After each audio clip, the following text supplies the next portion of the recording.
참된 부요함이라는 제목으로 하나님의 말씀을 전하겠습니다. 칭찬 좋아하시죠? 예. 칭찬은 고래도 춤추게 한다는 말이 있는데, 이 요한계시록 2장 3장에 나오는 7교회들 중에 두 번째 서머나 교회와 여섯 번째 빌라델비아 교회는 책망이 없는 칭찬만 받는 교회들입니다. 우리 온누리 장로교회도 이런 칭찬만 받는 교회가 됐으면 좋겠는데요. 그런데 이 칭찬만 받는 이 두 교회들이 실제로는 심각한 어려움과 감당할 수 없는 그런 시련 가운데 있었습니다. 3장 8절을 보시면 빌라델비아 교회는 적은 능력을 가지고 있는 교회였습니다. 오늘 본문을 보시면 이 서머나 교회는 7교회들 중에 오직 유일하게 경제적인 어려움이 언급되어 있는 교회입니다. 그러니까 빌라델비아 교회는 가장 작은 교회였고 서머나 교회는 가장 가난한 교회였습니다. 가장 가난한 교회, 가장 작은 교회가 책망이 없는 칭찬만 받고 있는 교회들이에요. 배울 점이 있어요. 그런 경제적인 어려움, 그런 교회의 작은 능력만이 그 교회가 직면하고 있는 현실적인 문제는 아니었습니다. 교회는 더 심각한 문제에 직면해 있었는데요. 서머나 교회는 그들의 힘으로는 감당할 수 없는 박해, 마치 사탄의 회방과 같은 그런 비방과 고소들 때문에 성도들이 옥에 갇히거나 그래서 재판을 받고 목숨을 잃게 되는 일들이 종종 일어나는 그런 상황 가운데 있었습니다.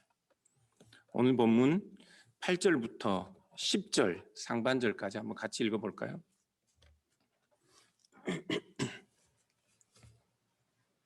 같이 읽어보겠습니다. 서머나 교회의 사자에게 편지하라. 처음이며 마지막이요 죽었다가 살아나신 이가 이르시되 내가 내 환난과 궁핍을 알거니와 실상은 내가 부요한 자니라. 자칭 유대인이라 하는 자들의 비방도 알거니와 실상은 유대인이 아니요 사탄의 회당이라. 너는 장차 받을 고난을 두려워하지 말라. 볼지어다 마귀가 장차 너희 가운데에서 몇 사람을 옥에 던져 시험을 받게 하리니 너희가 10일 동안 환난을 받으리라. 이것이 서머나 교회가 처해 있는 상황이었습니다. 당시 로마는 다신교 사회였습니다. 그러니까 다양한 다른 민족들, 다른 지역들을 정복하고 그런 다양한 민족들로 구성된 로마 제국이었기 때문에 로마는 다른 나라들의 종교를 인정하고 그들의 종교 활동에 대하여 관대했습니다. 유대인들은 유일신 신앙을 가지고 있었는데요. 로마의 다른 신들을 인정하지 않았습니다. 그럼에도 불구하고 로마가 이스라엘을 점령하고 로마는 또한 다신교 사회였기 때문에 유대인들이 믿는 그 여호와 하나님에 대한 유대인들의 독특한 신앙도 로마는 허용해 주었습니다. 물론 다른 신들을 인정하지 않는 유대인들의 유일신 신앙이 못마땅했습니다. 그래서 그 당시에도 반유대주의 감정이 역시나 있었는데 그럼에도 불구하고 유대인들에게 그들이 믿는 유일신 신앙 때문에 야훼 신앙 때문에 로마의 황제 앞에 고개를 숙이거나 로마의 신들에게 경배하도록 강요하지 않았습니다. 로마 도시들에서 유대인들은 자신들이 믿는 유일신 신앙, 여호와 하나님을 믿는 그 신앙 때문에 로마인들로부터 박해를 받는 일이 거의 없었다고요. 그런데 기독교인들은 달랐습니다. 왜냐하면 기독교인들은 그 소아시아에 있는 여러 교회들에 속한 기독교인들은 유대인들뿐만 아니라 그 당시 헬라인들, 로마 제국에 속한 이방인들이었습니다. 그들은 복음을 받고 예수 그리스도의 이름으로 세례를 받기 전까지는 로마의 신들 앞에 절하고 각 집마다 그들이 섬기는, 그들을 지켜주는 수호신들에게 아침마다 기도를 빌던 그런 사람들이었습니다. 그런데 어느 날 갑자기 그들이 유대인들처럼 로마의 모든 신들을 부정하고 지금까지 그들이 지내왔던 모든 종교 제의에 참여하지 않는 마치 무신론자들인 것처럼 그렇게 행동하는 거예요. 당연히 로마 사회에서 새로운 기독교인이 된 이 이방인들은 로마 사회의 질서를 훼손하고 도덕과 종교적인 가치와 그 도시의 번영을 종교적인 제의 안에서 유지하고 있던 그 모든 사회적인 연합을 파괴하고 저해하는 사회의 위험인자들처럼 보였던 것입니다. 그들은 유대인들처럼 자신들이 특별한 민족이기 때문에 자신들이 가지고 있는 특별한 종교에 대한 권리와 혜택, 특혜를 주장할 수 없는 사람들이었습니다. 그들은 본래 유대인들이 아니었으니까요. 기독교인이 된다는 것도 유대인이 된다는 것을 의미한 것이 아니었기 때문에 그들은 유대인들이 받는 특혜와 다르게 기독교인으로서 오히려 사회적인 모든 적대감들을 직접 대면해야 했습니다. 그래서 갑자기 끌려가 재판을 받고 옥에 갇혀 목숨을 잃게 되는 일도 빈번하게 있었습니다. 그런데요, 기독교인들이 박해를 받는 데는 더 중요한 이유가 있었습니다. 그것은 그들이 믿는 복음의 내용 때문이었습니다. 그들이 받아들이는 복음이 다름 아니라 십자가에 달린 예수에 관한 것이었기 때문에 그들은 더 심각한 박해를 받아야 했습니다. 고린도전서 1장 18절 보시면 제가 읽어드리면요, 바울은 이렇게 말씀해요. 십자가의 도가 멸망하는 자들에게는 미련한 것이요 구원을 받는 우리에게는 하나님의 능력이라.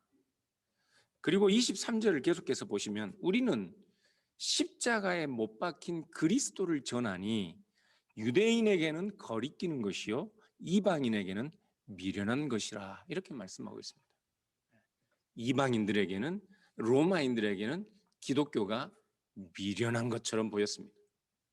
그런데 이 미련하다는 말은 단순히 지혜가 부족하고 지식이 부족하다는 그런 의미가 아닙니다.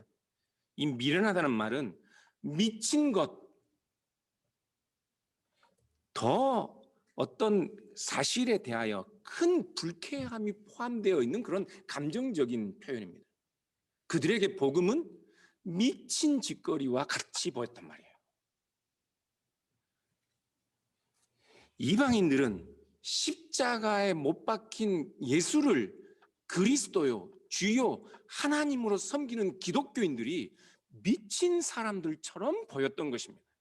그래서 바울은 이 복음이, 십자가의 도가 멸망할 자들에게는 미친 것처럼 보여도 그렇게 말씀하고 있는 거예요. 그 로마 사회에서요, 가장 최고의 형벌이 있었는데 그 최고의 형벌 세 가지가 십자가형, 화형, 목을 자르는 참수형이었습니다. 그 가장 최고의 세 가지 형 중에 가장 최고의 형이 무엇이었냐면 바로 십자가형이었습니다. 화형보다 더 무서운 형벌이었다고요. 나중에 사람의 목을 자르는 참수형 대신에 사람들을 경기장에서 맹수들의 밥으로 던져주는 이 맹수형이 등장하는데, 맹수들의 밥으로 던져지는 형벌보다 훨씬 더 무섭고 잔인하고 혐오스러운 형벌이 십자가 형벌이었습니다. 이 십자가의 형벌은 일반인들에게 주어지는 형벌이 아니라 노예, 종, 그리고 로마의 황제에게 반역한 배신자들에게나 어울리는 그런 형벌이었기 때문에 당시에 로마 시민들, 로마에 살던 사람들은 십자가라는 말 자체를 꺼내기를 싫어했습니다. 오늘날은 여러분들이 장식처럼 십자가를 걸고 다니는데요, 그 당시에 사람들이 보면 기겁할 일입니다. 옛날에 욕한 우리나라 말 중에 욕이 있는데, 욕들 중에 뭐 능지처참할 놈, 가장 심각한 욕이, 그런 욕이라면 그 당시에는 십자가에 매어 달 놈, 이 욕이 가장 심각한 욕이었는데, 이 욕도 일반인들은 함부로 입에 꺼내기조차 싫어했던 그 정도로 십자가는 혐오의 대상이었습니다. 그런데 그런 시대에 아니 십자가에 달린 예수가 하나님이라니 믿어질 수 있겠어요? 그리스 그리고 로마인들에게 인간과 신의 가장 큰 차이는 신은 죽지 않는다는 겁니다. 신은 죽는 존재가 아니에요.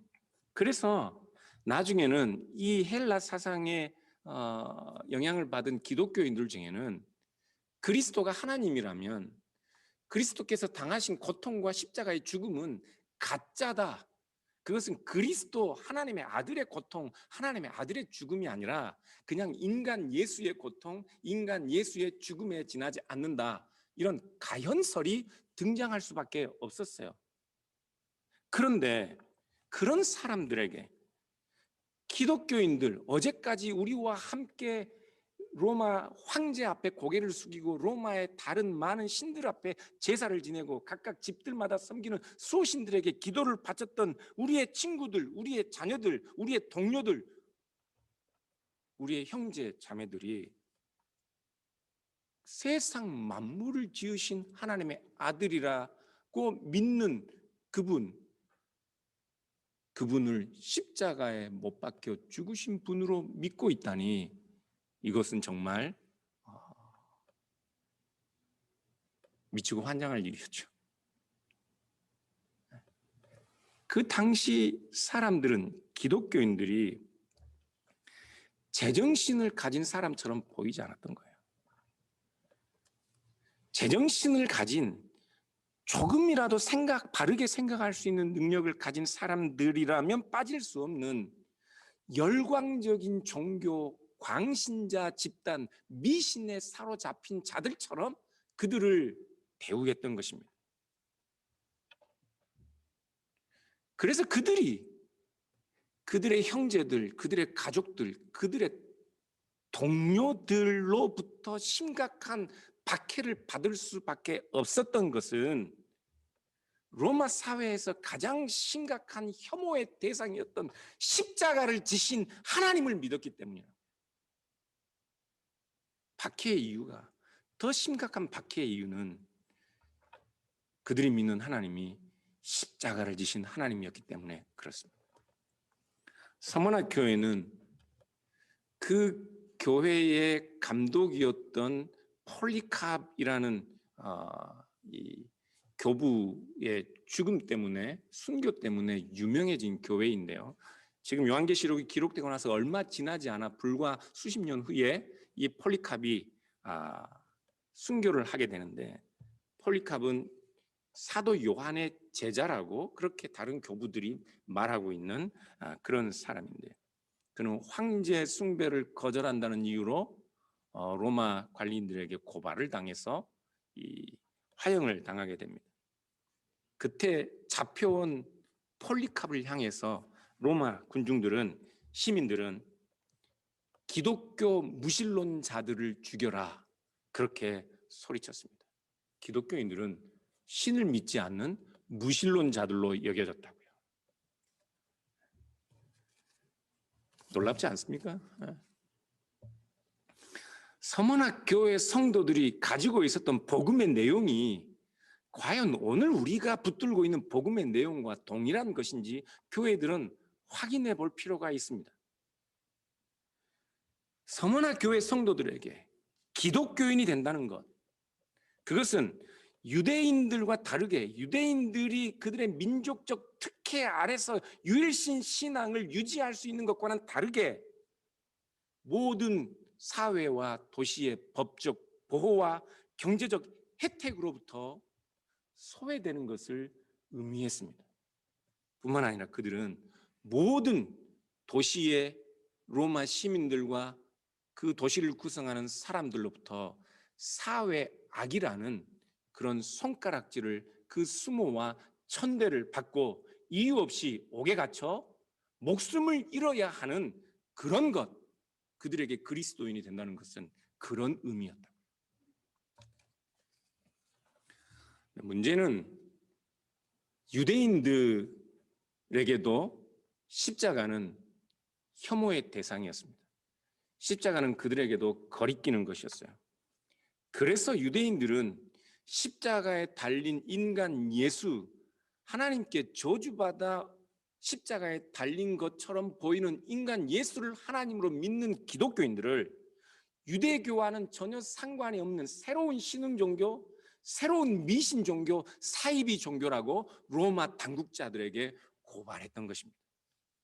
로마인들이 새로운 한 민족과 나라를 점령하면 원래부터 있던 종교는 허용하는데 새로운 종교를 만들어내는 것은 허용하지 않았습니다.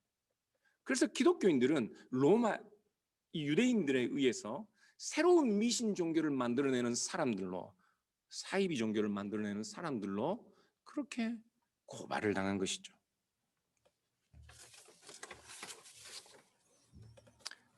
유대인들은 예수님을 십자가에 못 박기 위해 로마의 권력과 결탁했던 사람들입니다. 지금 서머나에 있는 유대인들도 예수님을 십자가에 못 박아 죽였던 유대인들처럼 지금 기독교인들을 박해하기 위해 기독교를 유대교와는 무관한 신흥 종교라고 로마인들에게 고소하고 있는 것이죠. 그래서 주님께서는 그들은 참된 유대인이 아니라 사탄의 회당이다, 그렇게 말씀하고 계신 것입니다. 그들이 참된 유대인이라면 참된 메시아이신 그리스도를 알아볼 수 있겠죠.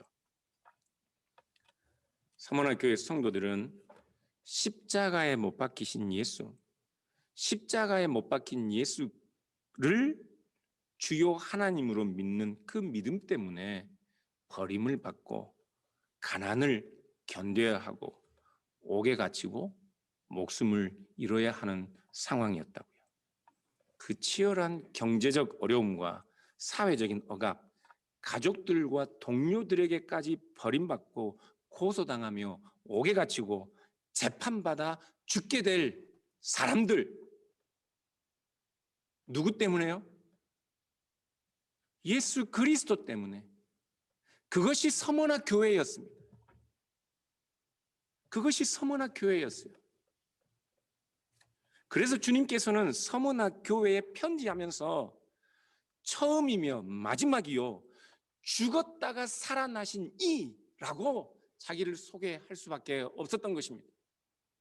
십자가에 못 박혀 죽으신 그리스도로 인하여 그들이 그 심각한 가난과 고난에 떠넘겨져야 했기 때문에 그렇습니다.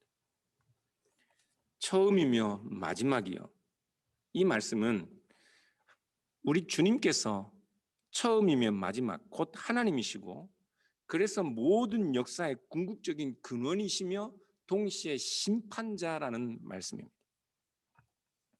처음이요 마지막, 그래서 주님께서는 처음과 마지막이고 모든 일들에 대한 마지막 심판자, 판단자이시기 때문에 결국은 지금 일어나고 있는 모든 일들을 알고 계신 분이라는 말씀이라고요.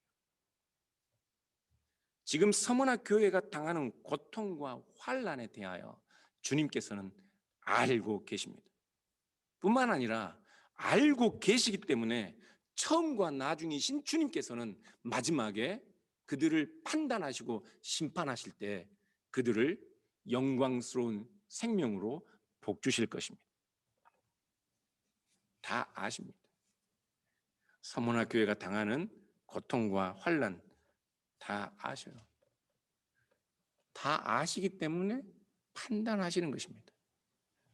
여러분, 우리가 종말에 주님께서 재림하셔서 우리를 구원하시고 예수님을 믿지 않는 자들을 심판하시는 근거가 무엇일까요? 다 아십니다. 지금 일어나고 있는 일들을 다 아시기 때문에 마지막에 심판하실 수 있는 거예요. 다 아셔요. 다 아신다니까요. 지금 여러분이 당하고 있는 힘들고 어렵고 고통스러운 것 다 아셔요. 다 아셔요. 그래서 요한계시록 1장에서는 주님께서 7 금촛대 사이를 거니시는 분, 교회 가운데 임재하시는 분이라고 말씀하심으로써 지금 주님께서 교회 가운데 임재하시기 때문에 모든 것을 다 아시는 분이라고 우리에게 그렇게 말씀하고 있습니다. 그런데 이 다 알고 계신다는 말은 그냥 단순히 눈으로 보고 그냥 이성적으로 다 안다는 이런 의미보다 훨씬 더 큰 의미입니다. 머리로만 알고 있다는 말이 아닙니다.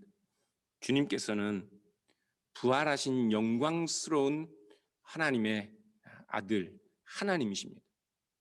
그런데 부활하사 영광스러운 자리에 높여신 주님께서 지금 교회 가운데 성령 안에서 임재하고 계셔요. 서머나 교회가 경험하는 가난과 그들이 당하는 억울한 감옥살이와 죽음, 그 가운데 그리스도께서 임재하고 계십니다. 십자가에 죽으신 그리스도뿐만 아니라 부활하여 높아지신 그리스도도 주님께서 다시 오셔서 재림하시고 그때의 모든 것을 회복하시기 전까지 이 주님께서는 여전히 교회 안에 임재하셔서 여러분이 당하는 고통과 환난 함께 경험하고 계신다고요. 성령의 탄식과 함께 다 아십니다. 그런데 그분은 이미 우리의 모든 고통을 다 아신 분이십니다. 히브리서 4장 14절부터 15절인데요. 같이 한번 읽어볼까요? 신약 성경 357쪽인데요.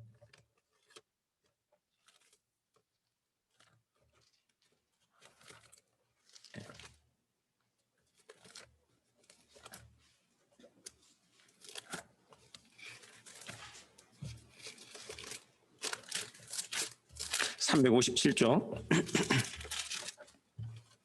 히브리서 4장 14절부터 15절 같이 읽겠습니다. 그러므로 우리에게 큰 대제사장이 계시니 승천하시니 곧 하나님의 아들 예수시라. 우리가 믿는 도리를 굳게 잡을지어다.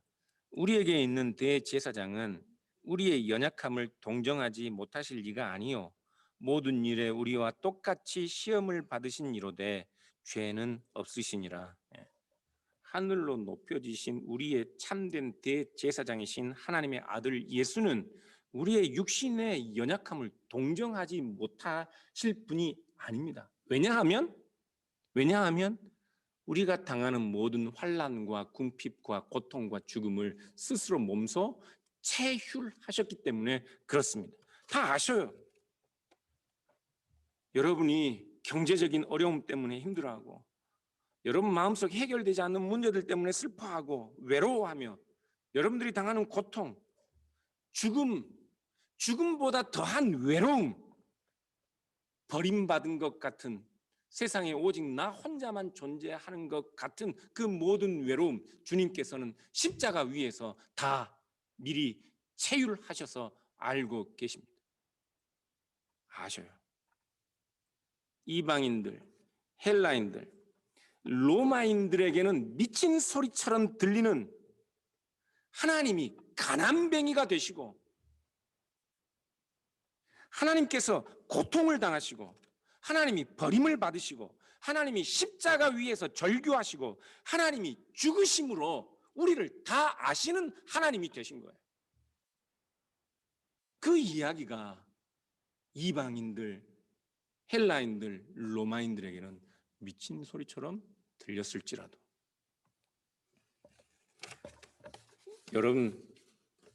여러분의 부요함, 우리의 참된 부요함은 어디에 있습니까? 우리 주님께서 우리를 다 알아주시는 것, 거기에 참된 부요함이 있지 않습니까?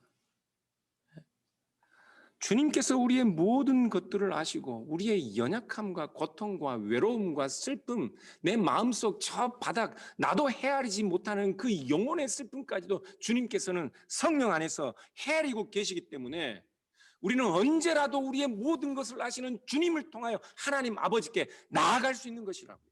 그래서 거기에 우리의 참된 부요함이 있는 것입니다. 아멘이 안 나오네. 네? 여러분들에게 참된 부요함은 어디에 있습니까? 예수 그리스도 그 이름 때문에 내가 참고 견디고 끝없이 낮아지고 때로는 가난해지고 약해져도 세상에는 내가 의지할 사람이 아무도 없고 비 오는 날 창밖 내다보면 혼자 우두커니 앉아있으면 세상 사는 것 자체가 슬프기 그지없는 그런 상황이라도 내 마음 내어주며 찾아갈 아무도 내 주변에 없는 것처럼 보여도 누가 아셔요? 누가 아셔요? 주님께서 아셔요. 남편도 모르는 내 속을 주님께서는 아신다고요. 그러니 주님이 우리가 나아갈 수 있는 유일한 분이십니다. 우리를 위해 십자가에 못 박혀 죽으신 분, 우리를 위해 아들을 내어주시기까지 하신 분, 높여지셨으나 지금도 우리의 고통 가운데 들어와 계신 분, 그러니 그분이 우리의 참된 부요함이 아닐 수 없지요. 그래서 히브리서 4장 16절은 계속해서 이렇게 말씀하고 있어요. 그러므로 우리가 긍휼하심을 받고 때를 따라 돕는 은혜를 얻기 위하여 은혜의 보좌 앞에 담대히 나아갈지니라. 이것이 우리의 부요함입니다. 서머나 교회가 어떻게 이길 수 있었느냐고요? 이 주님을 알았기 때문입니다. 이 주님을. 그래서 그들은 가난해도, 그들은 억울해도, 그들은 옥에 갇히고 폴리캅처럼 처참한 죽음을 당해도 실상은 그들이 부유한 자들이었습니다. 여러분의 부요함은 어디 있습니까? 화영장의 높은 장작더미 위에 폴리캅은 서 있습니다. 타오르는 불길이 그를 삼키려 하는 그 순간에 폴리캅은 큰 소리로 외쳤습니다. 나는 그리스도인입니다. 나는 그리스도인입니다. 그리스도인은 십자가에 못 박히신 예수 그분을 하나님으로 믿는 사람들입니다. 사랑하는 여러분, 그리스도인이 된다는 것, 그것은 그리스도의 길을 가는 것입니다. 그리스도인이 된다는 것은 그리스도께서 지신 십자가를 우리도 당연한 것으로 여기는 것입니다. 서머나 교회는 그것을 당연한 것으로 여겼기 때문에 칭찬을 받고 있는 것이라고요. 하나님이 십자가를 지셨습니다. 여러분들은 그것이 믿어지시죠? 믿어지시죠? 그러나 어느 시대에는 그것이 미친 소리처럼 들렸습니다. 그리스도인이 된다는 것, 십자가를 지는 것입니다. 십자가를 지는 거예요. 그리스도 때문에, 그리스도의 이름 때문에 내가 낮아지고 망가져도 오히려 그리스도 때문에 내가 이 힘들고 어려운 길을 선택한 것이라면 기쁨으로 그 길을 가는 것. 그래서 사랑하는 여러분, 여러분이 우리가 그리스도를 믿는다고 하면서 그리스도 때문에 아무런 힘든 것도, 그리스도 때문에 아무런 고통스러운 것도 없다면 문제가 있는 겁니다. 문제가 있는 거예요. 여러분이 우리가 그리스도 때문에 무언가를 참지 못하고 있고 그리스도 때문에 내 불편함을 감수하고 있지 않고 그리스도 때문에 오히려 힘든 일을, 내가 손해보는 일을 선택하고 있지 않다면 그리스도에 대한 우리의 신앙은 뭔가 큰 오류가 있는 것입니다. 우리 기독교는 생각하기에 그럴듯한 종교가 애초부터 아닙니다. 기독교는 우리의 이성과 우리의 경험으로 설명해낼 수 있는 그런 종교가 아니었습니다. 하나님이 십자가를 지신 종교라니까요. 이건 도무지 이성으로 인간들의 경험으로 상상해서 만들어낼 수 있는 교리도 종교도 될 수가 없습니다. 그래서 고대 교부들은 도무지 복음이라는 것은 우리의 이성으로 알아낼 수 없는 것이기 때문에 오히려 믿는다. 알 수 없기 때문에 믿는다. 그렇게 말했습니다.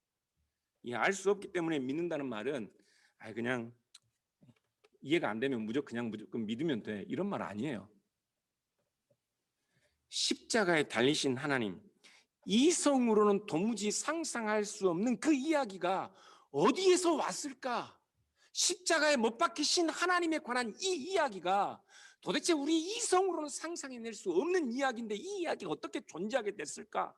그러니 이 이야기, 이 복음은 하나님으로부터 온 것일 수밖에 없고 우리가 믿는 십자가를 지신 하나님, 삼위일체 하나님, 이 하나님에 관한 복음은 하나님으로부터 온 것이기 때문에 오히려 우리가 믿어야 한다. 믿으면 알게 된다. 그래서 알기 위해 나는 믿는다 하는 교부들의 주장들이 있었던 것입니다. 믿지 않을 수가 없어요. 사랑하는 여러분, 오늘 아침에 제가 카톡으로 사진 한 장을 받았습니다.